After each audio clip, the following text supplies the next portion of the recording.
Hello, boys and girls, and welcome to Movie Goodness, where we examine life through cinema here on the KB Radio Network. I am your host, Kevin Reed, and happy Juneteenth to everybody.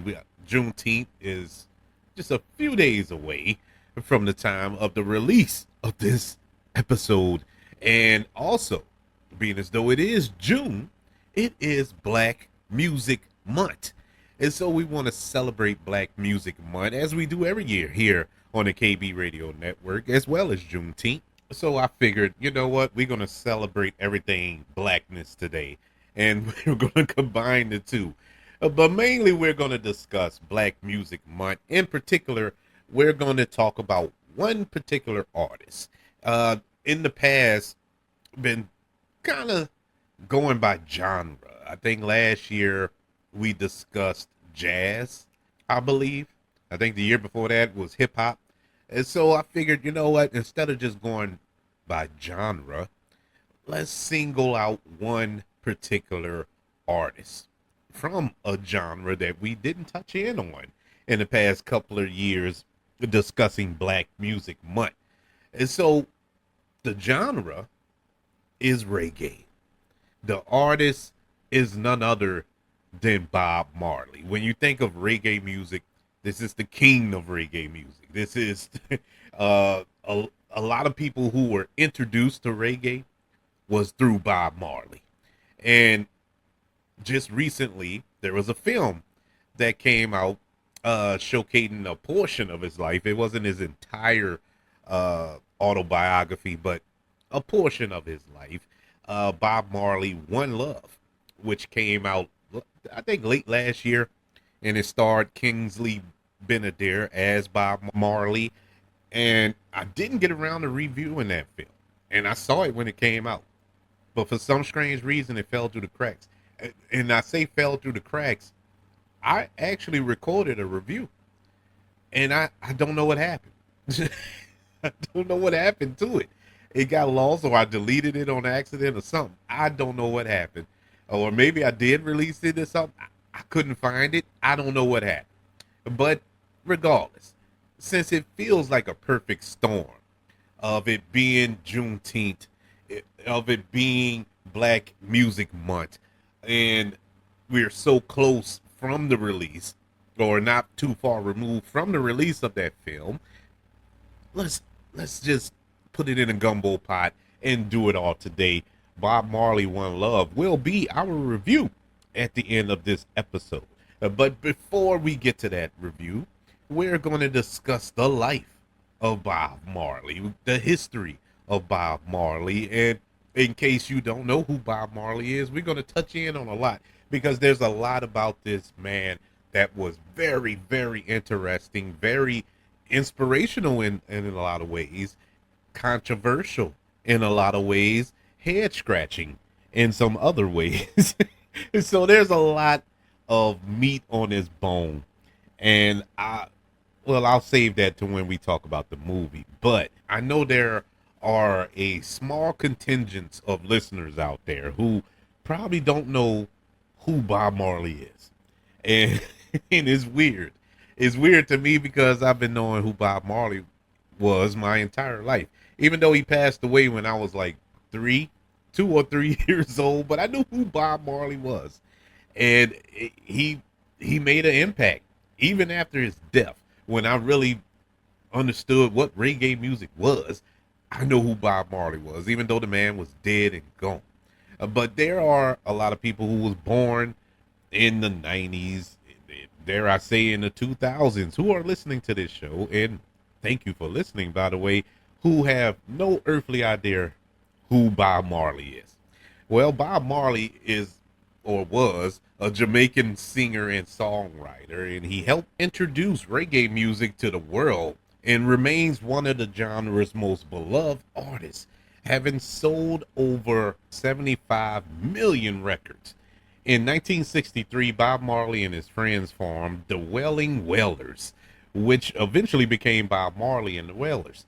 The Wailers' big break came in 1972 when the band landed a contract with Island Records. Bob Marley went on to sell more than 20 million records throughout his career, making him the first international superstar to emerge from a so-called quote-unquote developing nation. He is the father of 11 children, and I read somewhere that it was 12. But I went on about three different websites, and all three of them had different numbers. But or actually about five different websites, and they all had different numbers. And so I guess the jury's out. And so you put an asterisk by the number of children this man had, but they all hover around 11. So we'll say 11. But unfortunately, Bob Marley did die from cancer in May of 1981 at the ripe young age of 36 years old. In a little background of Bob Marley's history, he was born on February the 6th, 1945 in St. Ann Parish, Jamaica. His mother, Cordelia Malcolm, a native of Jamaica, was only 18 years old when she married a much older white man who was a plantation supervisor. You can you can guess what that is. They separated shortly after Bob's birth.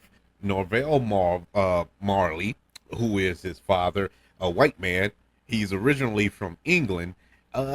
He was largely absent from Bob Marley's life, and Bob Marley later on in life, let's just say he didn't speak too kindly of that young of his dad for not being a part of his life. But Bob spent his early years in St. Ann Parish in the rural village known as 9 Miles. One of his childhood friends in St. Ann was Neville Livingston. He's also known as Bunny. They attended the same school, and the two shared the love for music.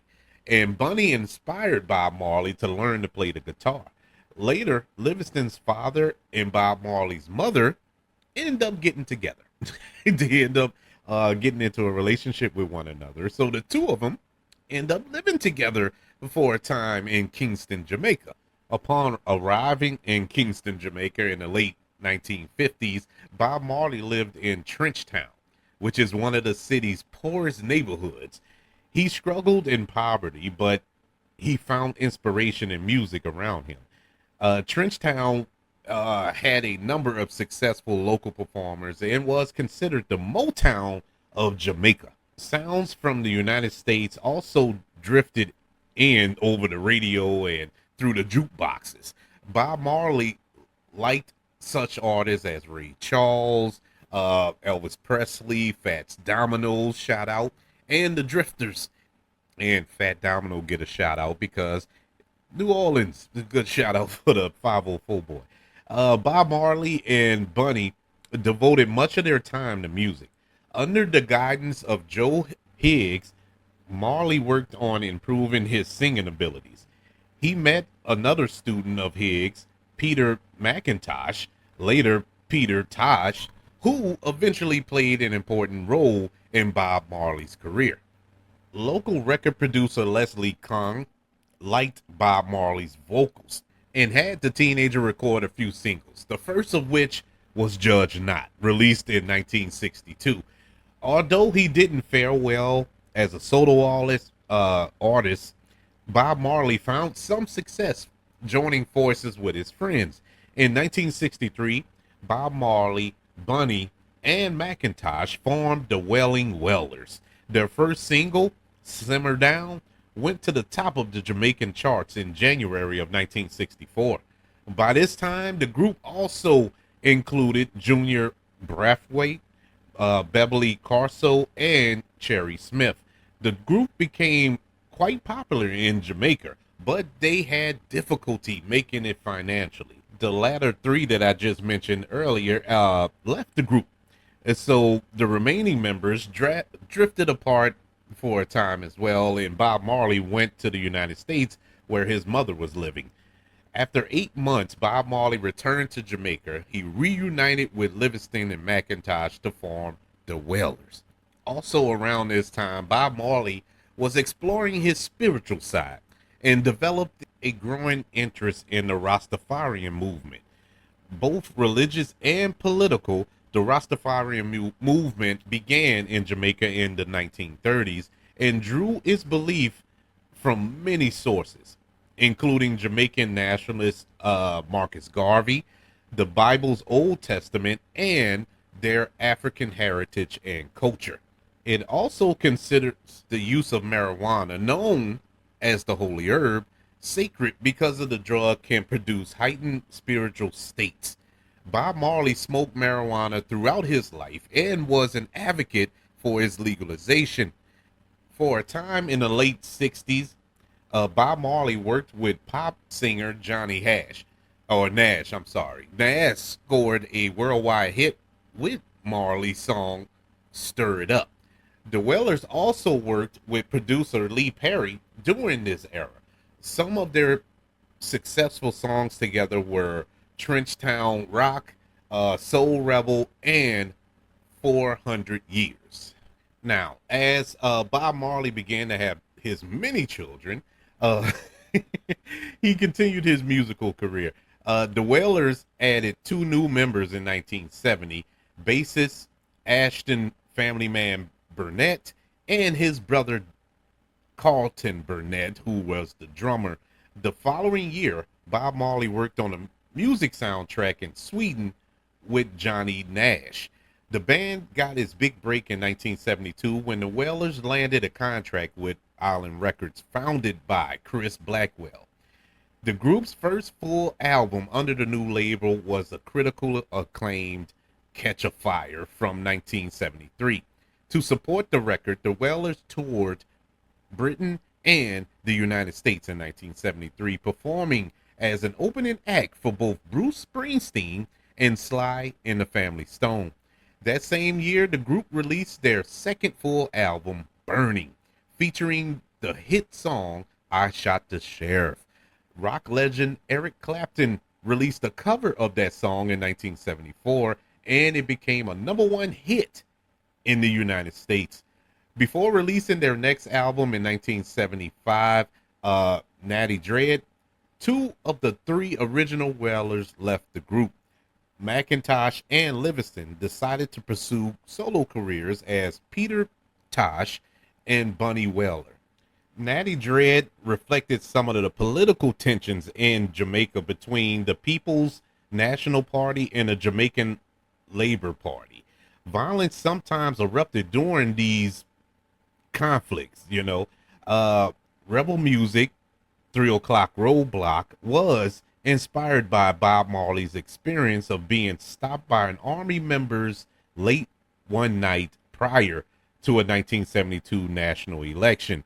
And Revolution was interpreted by many as Bob Marley's endorsement for the PNP, which stands for the People's National Party. For their next tour, the Wailers performed with I-Threes, a female group which one of the members was Bob Marley's wife, Rita. Now called Bob Marley and the Wailers, the group toured extensively and helped increase reggae's popularity abroad. In the United Kingdom in 1975, they scored their first top 40 hit with No Woman, No Cry. Already a much admired star in his native Jamaica, Bob Marley was on his way to becoming an international music icon. He made the American music charts with the album Rastaman Vibration in 1976. One track stood out as an expression of his devotion to his faith and his interest in political change. War, a battle cry for freedom from oppression. The song discussed a new Africa, one without the racial hierarchy enforced by colony rule. Back in Jamaica, Bob Marley continued to be seen as a supporter of the People's National Party, and his influence in his native land was seen as a threat to the PNP's rivals. This might have led to that assassination attempt on Bob Marley in 1976. A group of gunmen attacked Bob Marley and the Wailers While they were rehearsing on the night of December the 3rd, 1976, 2 days before a planned concert in Kingston's National Heroes Park, Bob Marley was shot with one bullet striking his sternum and bicep. Another bullet hit his wife Rita in the head. Fortunately, the Marleys weren't seriously injured, but manager Don Taylor wasn't so lucky. Shot 5 times, Taylor needed surgery to save his life. Despite the attack and after much deliberation, Bob Marley still played at the show. The motivation behind the attack was never uncovered, and Bob Marley fled the country the day after that concert and went on to live in London. Bob Marley went on to work on Exodus, which was released in 1977. The title track drew strong comparisons between the book of Moses, well, not the book of Moses, but the story of Moses and the Israelites leaving exile, and his own situation where he left his home country of Jamaica. The song also discussed returning to Africa. Released as a single, Exodus was a hit in the United Kingdom, as was Waiting in Vain and Jammin'. And the entire album stayed on the Britain charts for more than a year. Today, Exodus is considered to be one of the best albums ever made. Bob Marley had a health scare in 1977. He sought treatment that July for a toe he thought was injured earlier in the year. After discovering cancerous cells in his toe, doctors suggested amputation, cutting off the toe. Bob Marley refused to have that surgery, however, because of his religious beliefs prohibiting amputation. So, with that decision, and after 4 years of not really treating this illness, the cancer had now spread throughout his body, including his brain, his lungs, and his liver. Traveling to Europe, Bob Marley underwent unconventional treatments in Germany and was subsequently able to fight off the cancer for months. However, it soon became clear that Bob Marley didn't have much longer to live. The musician set out to return to his beloved Jamaica one last time to receive the Order of Merit from the Jamaican government, but he didn't manage to complete the journey. On his way back to Jamaica, Bob Marley died in Miami on May the 11th, 1981, at the young age of 36 years old. Adored by the people of Jamaica, Bob Marley was given a hero send-off. More than 30,000 people paid their respects to the musician during his memorial service, held at the National Arena in Kingston, Jamaica. Rita Marley, along with other members of I3 and the Wailers, performed at the ceremony. Now, all wasn't cookies and cream after the passing of Bob Marley. There was a legal battle over his estate following his death because he didn't have a will. And according to Rolling Stone magazine, his widow, Rita, was reportedly forced to sign a fake will in the late 1980s. The Jamaican government soon took control of the estate and sold it to the head of Island Records, Chris Blackwell. After a court battle, the family was granted possession in 1991. Going back to 1986, Rita Marley founded the Bob Marley Foundation, which works to perpetuate the spiritual, cultural, social, and musical ideas which guided and inspired Bob Marley during his lifetime. She remains the organization's chairperson. Rita also established the Bob Marley Museum at the site of the musician's home in Kingston, Jamaica, from 1975 until his death. The museum has numerous personal items belonging to Marley on display and also features a theater, photo gallery, and a record shop. In 2001, Rita helped organize the re-release of 18 of Marley's albums. Bob Marley has inspired multiple movies. The 2012 documentary Marley, directed by Oscar winner Kevin McDonald, combined interviews with unheard tracks and footage of Bob Marley to tell the story of his life and his career. Decades after his death, Bob Marley's music remains widely acclaimed. Billboard reported in 2015 that Bob Marley has sold more than 75 million records, including copies of albums released after his passing, such as the multi-platinum greatest hits collection Legends. Yes, everyone, the man, the myth, the legend, the icon, Bob Marley, somebody who introduced me to reggae. And to be 100% transparent and honest, I've still never really listened to reggae. I listen to some. It's not a genre of music that I seek out, to be 100% honest with you. But I know Bob Marley music, and I listen to Bob Marley music, and I listen to others. But when you think of reggae, you think of Bob Marley. That's the first thing that'll pop in your head if you're a music nut. And I truly, truly do enjoy his music and what he stood for. A lot of what he stood for, I can get behind. You know, a lot of people talk the talk but don't walk the walk. Bob Marley was somebody who walked the walk, and whether you agree with his views on things or not, you got to respect it. You got to respect the man that can practice what he preach, because a lot of people these days, they say one thing and do the complete opposite. So when you find those rare ones that say the sky is blue and you see that the sky is blue, you got to get behind them a little bit. You got to kind of trust them until you can't trust them.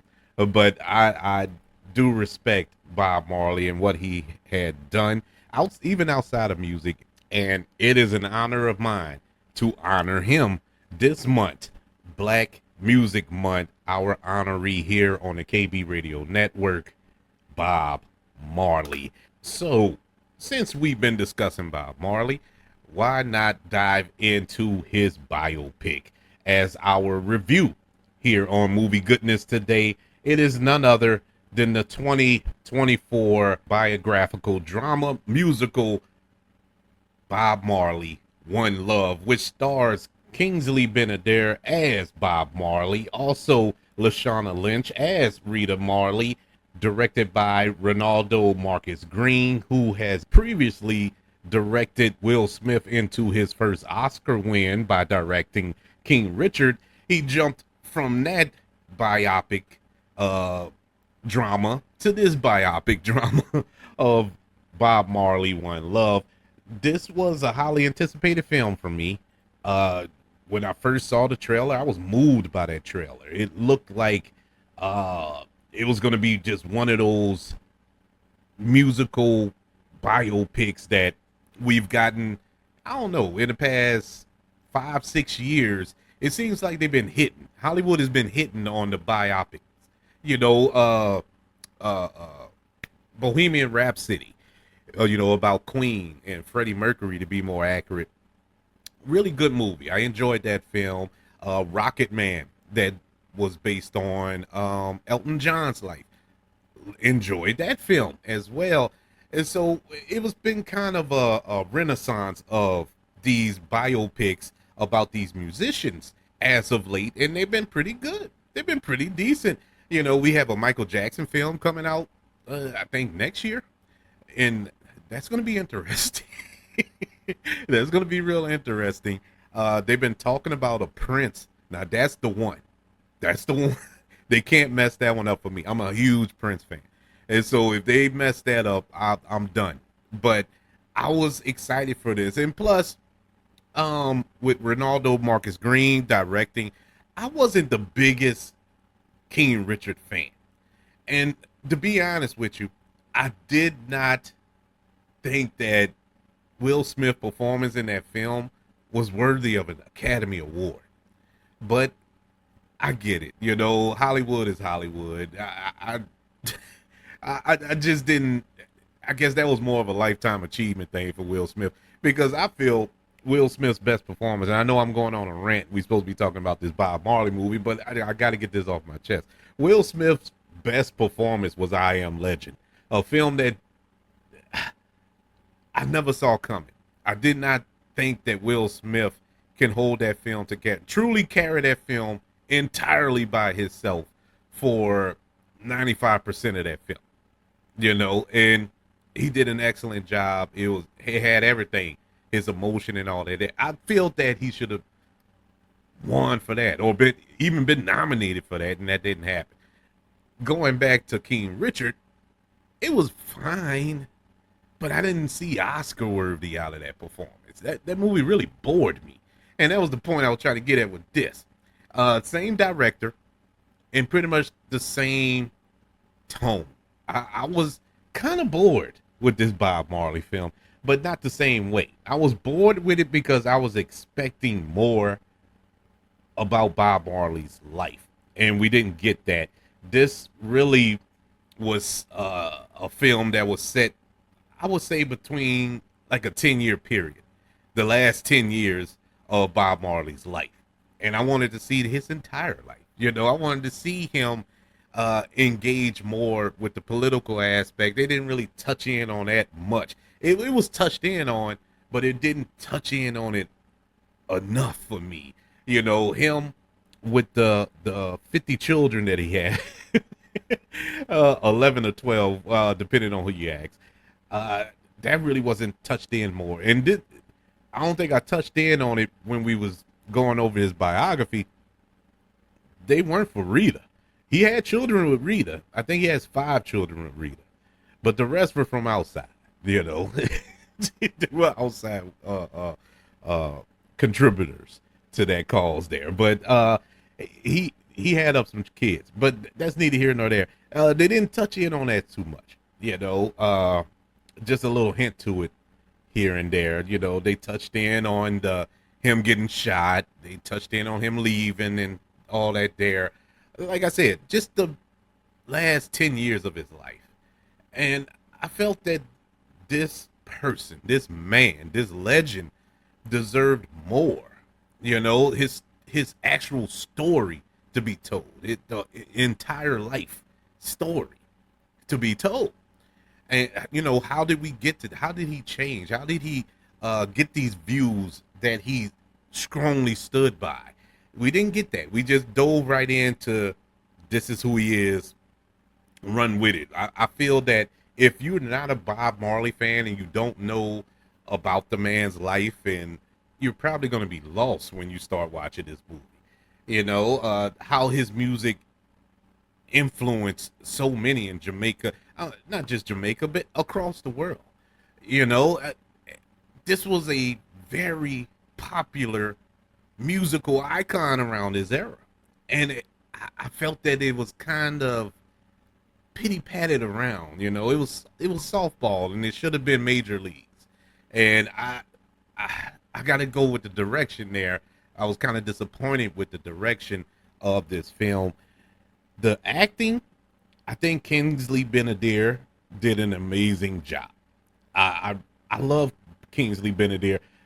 If you don't know who he is, he was he was in Barbie as Ken, one of the Kens, which that don't really count. But he was also in Secret Invasion on Disney Plus. He was the villain there. But the less said about Secret Invasion, the better. I'm not going to fault him for that, because that show made everybody look bad, and it had some excellent actors on that show. But he was on Pinky Blinders. He was also in One Night in Miami, where he played Malcolm X, and he did a phenomenal job as Malcolm X on that in that movie. That's when I became a fan of him. That's when I really became aware of Kingsley Benadir. And as far as him being Bob Marley in this film, I think he did excellent. I really enjoyed his performance as Bob Marley. He really dove into this role.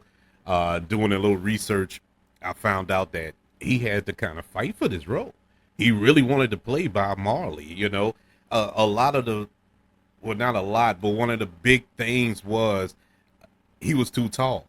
Bob Marley was 5'6", my height. I'm 5'6". Bob Marley was the same height as me, which is short, which I'm told every day. And so Kingsley Benadir is 6'2", and so that was very, you know, but it's movies. You go to the X-Men films and Hugh Jackman. Hugh Jackman is like 6'4". He plays Wolverine. Wolverine in the comics is like 5'2", but Hugh Jackman is so good in the role, people just stop caring that he's a whole foot, almost a foot taller. Well, not more than a foot taller than than the actual character. And same thing here. If he's able to pull off the performance, nobody's going to question the height differential. Now in certain cases, it is essential that a character be the same height as the person they're playing. Like for instance, I mentioned Prince, and I think the reason it'll be hard to do a Prince biopic, who's gonna play Prince for one? Who has that look? And Prince was short too, and that's all part of the allure of Prince. To play that role, you have to be close to that height. You don't have to be. I think Prince was 5'4", if I'm not mistaken.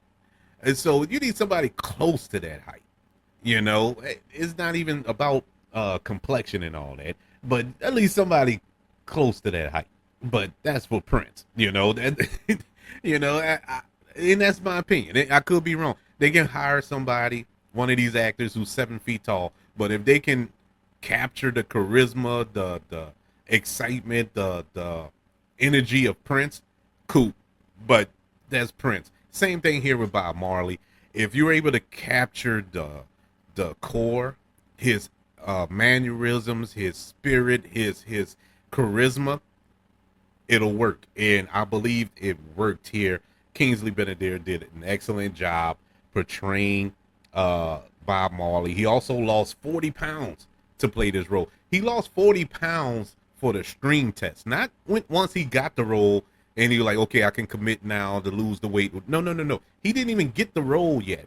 He lost 40 pounds just to do his screen test. Thank God it worked. Thank God he got the part. But it just goes to show you how much he was willing to commit to this role, and he really did do a good job here. Lashana Lynch, I love Lashana Lynch. Lashana Lynch can't do any wrong in my eyes. She is excellent in every role that she's in.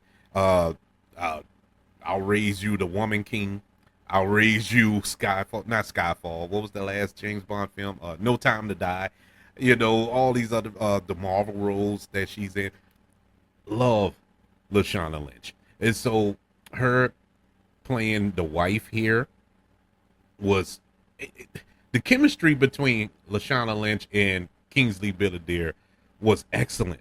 I really felt like they were married. I really felt that relationship shining through their performances.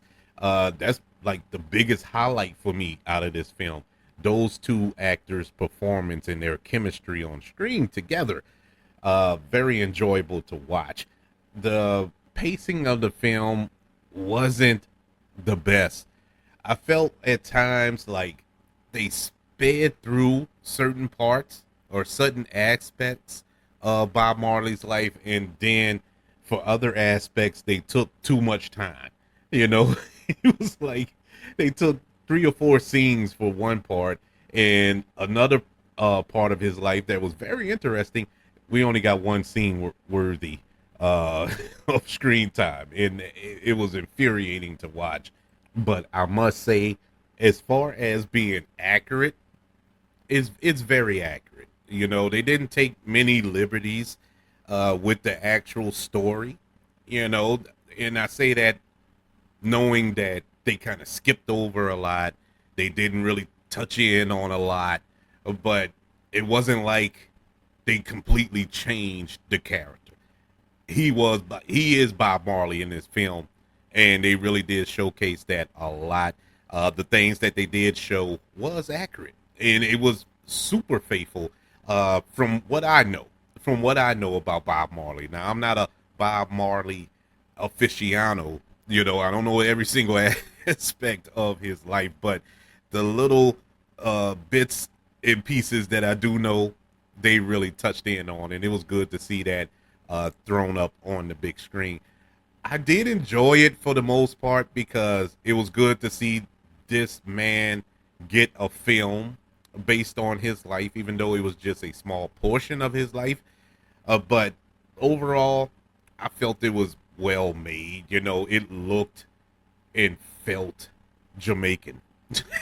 it felt I felt like I was there, and you know, it's a real life movie, so it needs to feel real life, and it really did feel real life. Bob Marley, One Love, gets a letter grade of a C plus. I thought it was slightly better than average as far as biopics are concerned. I just wish we would have got more. That's my only bugaboo. What was on screen was good. I just wish we would have got more. The performances really saved this movie. If it's not for the performance of Kingsley Benadir, I would say skip it. But his performance as Bob Marley is worth you sitting down watching because it really felt like Bob Marley. It felt like a documentary at times. You know, that's how good of a performance he was given. He really dove headfirst into this role.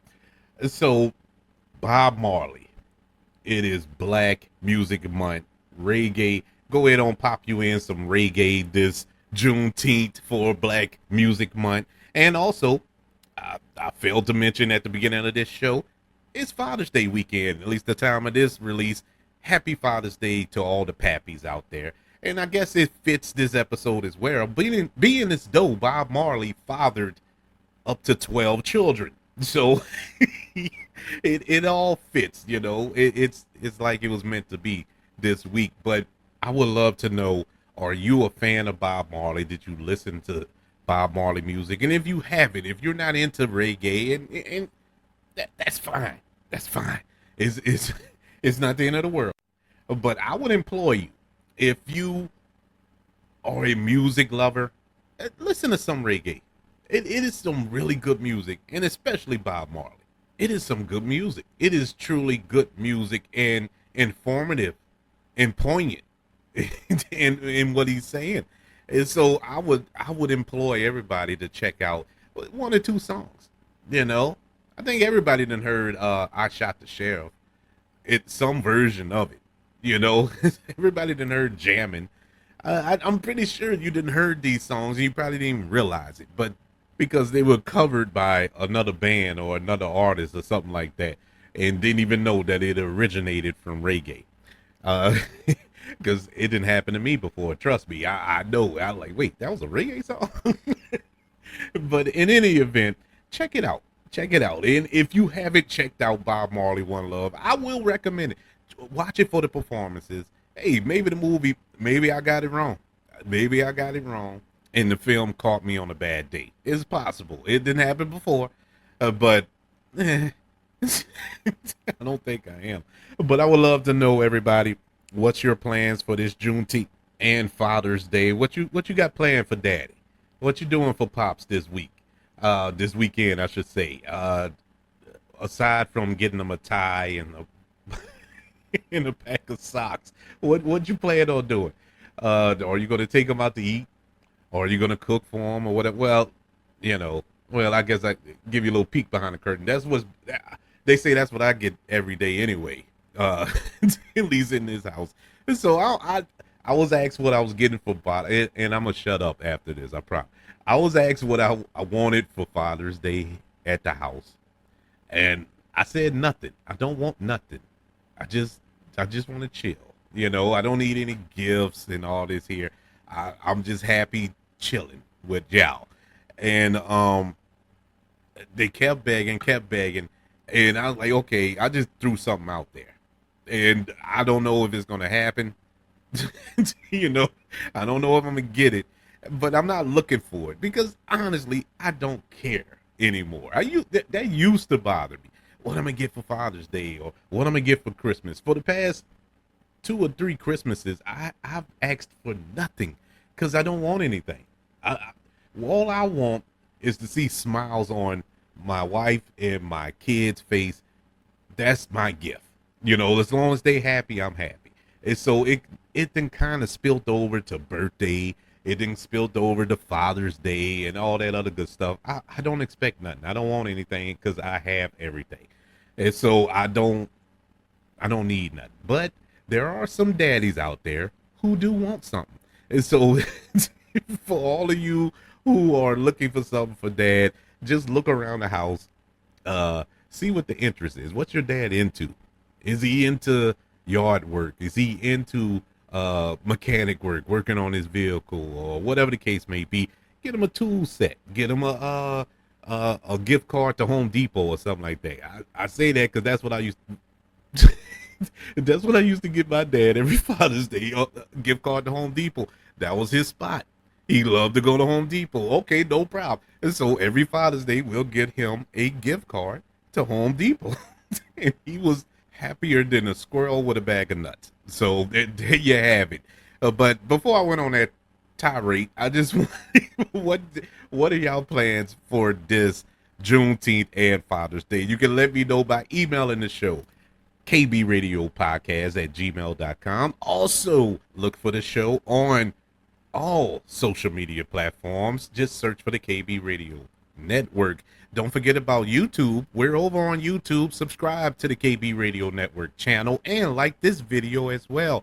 Don't forget about the 5 stars, the reviews, and sharing this show. If you're listening on Apple Podcasts, Spotify, iHeartRadio, wherever you are currently listening to movie goodness here on the KB Radio Network. Everybody, once again, happy Juneteenth, happy Black Music Month, and to all the fathers out there, happy Father's Day. I want you all to know that I love you, continue to love everyone, and until we speak again, you all be blessed.